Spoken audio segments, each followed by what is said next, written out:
Hello class 12, welcome back to the channel. तो आपका accounts का एग्जाम हो चुका है बच्चों। अब है आपका बिजनेस स्टडीज का एग्जाम। मैं आपको हर बार बोलता हूं, एग्जाम कोई भी हो, आपने अपना हमेशा 100% दिया है, अपना 100% इनपुट आपने दिया, पूरी मेहनत करी है, डट के आपने तैयारी करी है, एग्जाम भी दिया है, तो रिजल्ट भी बहुत अच्छा ही होगा। सोचने वाली कोई बात नहीं है। एग्जाम अच्छा भी होता है, कई बच्चों का कुछ छूट भी जाता है। अगर 1 मार्क्स का, 2 मार्क का, 5 मार्क का छूट भी गया तो सोचने वाली बात नहीं है, आप उसी में खोए रहोगे। नेक्स्ट एग्जाम की प्रिपरेशन कैसे करोगे दोस्तों? तो आपको सोचना कुछ भी नहीं है। अब जो हो गया सो हो गया, हमें करना है अपना नेक्स्ट वाला बेस्ट। तो नेक्स्ट बेस्ट क्या है? Next best is business studies. उसमें आपको 4 दिन मिले हैं, 23 आज का आधा दिन, 24, 25, 26, आपको 27 को एग्जाम है आपका बीएसटी का। तो बीच में एक दिन होली का भी आ रहा है ना, 25 तारीख। तो 25 तारीख जो है उसमें आपको पूरे दिन होली नहीं खेलनी है बेटा, थोड़ा बहुत इंजॉय करके 1 घंटा 2 घंटा आपको पूरे दिन पढ़ना है बेटा। आप ज्यादा खेलोगे ना होली, आपको फिर नींद आएगी। होली के बाद हमेशा आप देखते हो नींद आती है। अब ज्यादा खेलोगे, नींद आएगी, थक जाओगे, पूरा दिन वेस्ट हो जाएगा। आपसे बहुत प्यार से रिक्वेस्ट है, एक बड़े भाई की तरह, एक टीचर की तरह सुन लो कि आपसे प्यार से रिक्वेस्ट है, आपको होली, आप समझदार बच्चों वैसे भी, कि बहुत देर तक नहीं खेलनी है। Max to max 1 hour 2 hour शगुन कर लेना और फिर से बैठ जाना अपनी तैयारी पे, क्योंकि आपको एग्जाम भी देना है। सबसे पहले आपको मैं ये कहना चाहूंगा, बिजनेस स्टडीज कैसे पढ़ें।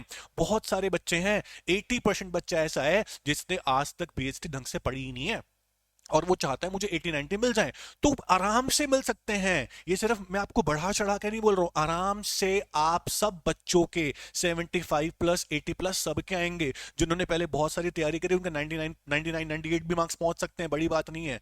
तो आपको क्या करना है, सिर्फ 4 दिन जो बता रहा हूं वो करना है। और मैंने हमेशा पिछले बहुत सालों में देखा है कि बीएसटी में जो बच्चा एक्सपेक्ट भी नहीं करता ना मेरे इतने मार्क्स आ सकते हैं, उसके भी बहुत अच्छे मार्क्स आते हैं। ये मेरी बात कान में डाल लो, मैं यूं ही नहीं बोल रहा हूं आपको, है ना, मैं बिल्कुल यूं ही नहीं बोल रहा हूं, मैं सीरियसली बात कर रहा हूं। बिल्कुल मेरी बात को सीरियस लेना। उसके लिए आपको सिर्फ 4 दिन क्या करना है ना, वो इस पूरी वीडियो में सुनना, मैं क्या बोलने जा रहा हूं। बहुत इंपॉर्टेंट बातें बोलने जा रहा हूं, कैसे आपको तैयारी करनी है। सिर्फ और सिर्फ 12 चैप्टर्स हैं, पार्ट ए और पार्ट बी। पार्ट ए में 8 चैप्टर, पार्ट बी में 4 चैप्टर, और कोई मुश्किल बात नहीं है। बीएसटी सिर्फ एक चीज मांगती है आपसे कि मेरी प्रेजेंटेशन, मेरी हेडिंग अच्छे से कर लो, कंटेंट अपना आप लिख सकते हो। आप पूरे साल कंफ्यूज रहे कि सर मेरे को बीएसटी टीचर बोलती थी मेरे को वर्ड टू वर्ड लैंग्वेज चाहिए, मैं नहीं लिख पाता। टीचर से पूछो कि क्या आप पूरी बीएसटी को वर्ड टू वर्ड लिख सकते हो? नहीं लिख सकते, मैं भी नहीं लिख सकता। तो मेरे से क्या एक्सपेक्ट करते हो आप? इसलिए बच्चों अपने दिमाग में बात डाल लो कि बीएसटी में कंटेंट जो है वो exact word to word NCERT का नहीं चाहिए होता, उसमें सिर्फ आपको हेडिंग परफेक्ट चाहिए होती है, और हेडिंग की प्रैक्टिस करनी पड़ेगी आपको। 8 चैप्टर सेक्शन ए में है, 4 चैप्टर सेक्शन बी में है, ज्यादा नहीं है। हेडिंग हेडिंग अब भी लिखोगे तो अब भी हो जाएगी, पूरे मार्क्स मिलेंगे आपको, मेरी गारंटी है। ध्यान से पढ़ोगे मेरे हिसाब से, जैसे बता रहा हूं आपको। तो सेक्शन ए के 8 चैप्टर, पहले सेक्शन ए ही करना है आपको बेटा, पहले सेक्शन ए ही करना है। 50 मार्क्स का है, 30 मार्क का सेक्शन बी है आपका, है ना। तो पहले सेक्शन ए करो, पहले आपने बहुत बार पढ़ भी रखा है और इजी भी है। सेक्शन बी से ज्यादा आसान सेक्शन ए होता है ना, ध्यान देना। कहां से केस स्टडी आएगी, कितने मार्क की केस स्टडी कहां से बन सकती है, इंपॉर्टेंट टॉपिक कौन से हैं, पढ़ाई कैसे करनी है, सब बताऊंगा, ध्यान दो। चलो शुरू करते हैं। सबसे पहले क्या करना है आपको, बीएसटी का सिलेबस देखो आपका क्या है। तो बीएसटी का जो सिलेबस है आपका बेटा, वो आप सबसे पहले देखो। देखो कई बच्चे सोचते हैं कि सारा का सारा पेपर हमारा इनडायरेक्ट आएगा, क्या सारा पेपर इनडायरेक्ट नहीं होगा। सीबीएसई का एक फॉर्मेट बना हुआ है, आप ध्यान से देखो तो। टीचर्स आपको डराते हैं, बहुत डराते हैं। 99% पेपर आपका केस स्टडी आएगा, पास भी नहीं होएगा, कर ले कर ले कर ले। यार उसको मोटिवेट तो करो थोड़ा सा। आप देखो सीबीएसई ने कुछ दी हुई है चीजें, सोच समझ के दी हुई है ना। आप देखो वेबसाइट पे कि 44 मार्क का पेपर सिंपल डायरेक्ट होता है, कि बच्चा एटलीस्ट पास हो सकता है। जो नालायक बच्चा भी है ना, वो भी बीएसटी में पास होता है। मैंने कंपार्टमेंट नहीं देखी बीएसटी में लाइफ में अपनी आज तक किसी बच्चे की। तो कैसे हो सकती है? आप इतना तो पेपर 40 मार्क का डायरेक्ट पेपर आता है, उसके बाद सारी केस स्टडीज हैं। ऐसा नहीं है केस स्टडी है नहीं, हाँ 44 मार्क के अंदर थोड़ा बहुत सोचने वाली चीज होगी, बट इतनी मुश्किल नहीं होगी जैसा आप सोचते हो कि डरते हो। पहली बात तो डर निकालो अपने दिल से आप, ठीक है। अब उसके बाद सुनो, अब जो बीएसटी का आपका सिलेबस है उसको कैसे करना है, और कितने कितने मार्क का चैप्टर कौन सा है, ध्यान से देखना। ध्यान से देखो करना कैसे है। सेक्शन ए मैंने बोला पहले करना है। सेक्शन ए कब और कितना करना है सुन लो ध्यान से। आज है 23 मार्च, तो 23 मार्च को अभी आप थोड़ा सा आराम करेंगे, आई नो दैट। उसके बाद आप जब उठेंगे, सोते मत रहना, फिर से बोल रहा हूं आपको, 23 मार्च आज है। आज आपको 3 चैप्टर एटलीस्ट करने हैं, छोटे छोटे। जैसे कि आपका चैप्टर है nature and significance of management, principle of management और बिजनेस एनवायरमेंट। क्योंकि ये 3 चैप्टर क्यों बोल रहा हूं 23 को, क्योंकि 3 चैप्टर आपके कितने मार्क के आपको पता है, ये 3 चैप्टर आपके 16 मार्क के चैप्टर हैं। ये आपके चैप्टर आज खत्म हो जाने चाहिए, चाहे थोड़ी सी रात हो जाए, 12 बज जाए, 1 बज जाए, आपको कल आराम से उठना है, 7-8 आराम, मतलब 11-12 बजे नहीं उठना आपको। ये 3 चैप्टर आज आराम से आप कर पाएंगे। मैं 3 क्यों बोल रहा हूं, देखो 3 नहीं करोगे तो 4 दिन आपके पास, ज्यादा समय आपके पास नहीं है। 3 चैप्टर नहीं करे तो दिक्कत होगी बाद में, लास्ट में दिन में 26 तारीख को आपको आपको क्या करना है, बिजनेस एनवायरनमेंट ज्यादा बड़ा चैप्टर नहीं है, बहुत इजी चैप्टर है। और पहला दूसरा चैप्टर प्रिंसिपल ऑफ मैनेजमेंट आपने कितनी बार पढ़ रखा है, बहुत बार पढ़ रखा है। तो ये 3 चैप्टर को बहुत अच्छे से करना है, बहुत बढ़िया तरीके से।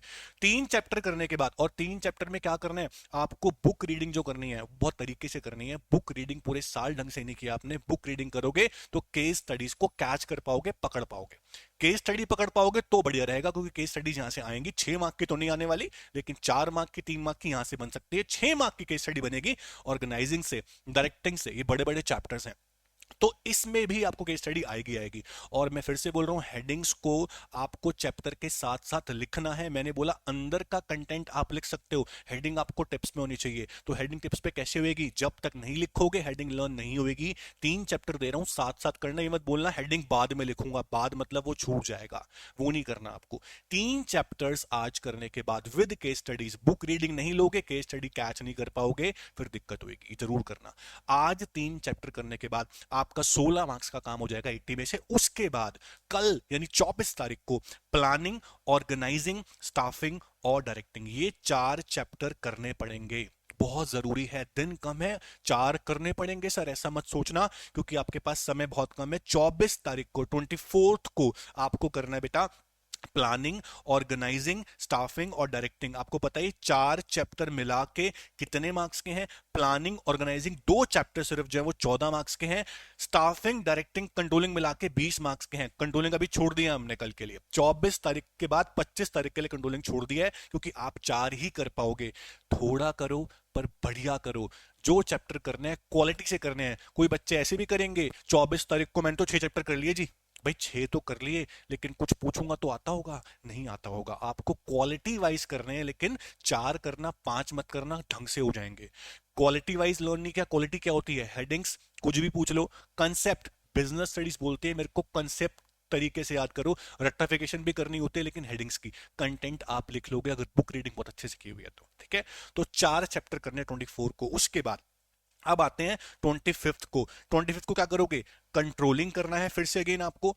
कंट्रोलिंग के बाद आपको करना है फाइनेंशियल मैनेजमेंट, उसके अलावा कंज्यूमर प्रोटेक्शन उठा लेना। क्योंकि मैं क्यों बोल रहा हूं फाइनेंशियल मार्केट और फाइनेंशियल मैनेजमेंट साथ में मत करो, थोड़ी सी कंफ्यूजन हो जाती है, बड़े बड़े चैप्टर हो जाते हैं, दिक्कत होती है। फाइनेंशियल मैनेजमेंट और एक छोटा चैप्टर उठा लो कंज्यूमर प्रोटेक्शन, और साथ में कंट्रोलिंग है। 3 चैप्टर ये निपटा दिए। उसके अलावा आप मार्केटिंग उठा लो, आप कर सकते हो। 25 तारीख की बात कर रहा हूं मैं, 25th को कंट्रोलिंग करेंगे, फाइनेंशियल मैनेजमेंट करेंगे, कंज्यूमर प्रोटेक्शन करेंगे, ये उठा लेना। और उसके बाद जब शाम को 3 चैप्टर होने के बाद आप मार्केटिंग मैनेजमेंट उठा लेना, क्योंकि ये बहुत अच्छा और बहुत ज्यादा मार्क का चैप्टर है।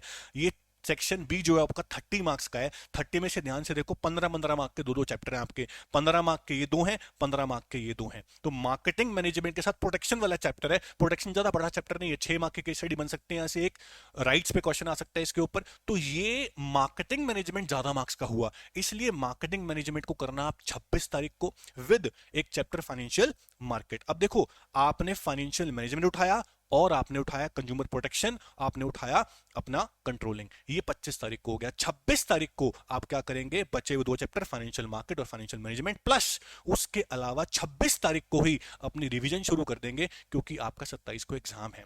कई बच्चे सोचते हैं कि 25 तारीख तक पूरा सिलेबस खत्म कर दूंगा, वो कोशिश तो करेंगे करने की, लेकिन कुछ ना कुछ रह जाएगा, क्वालिटी वाला नहीं हो पाएगा।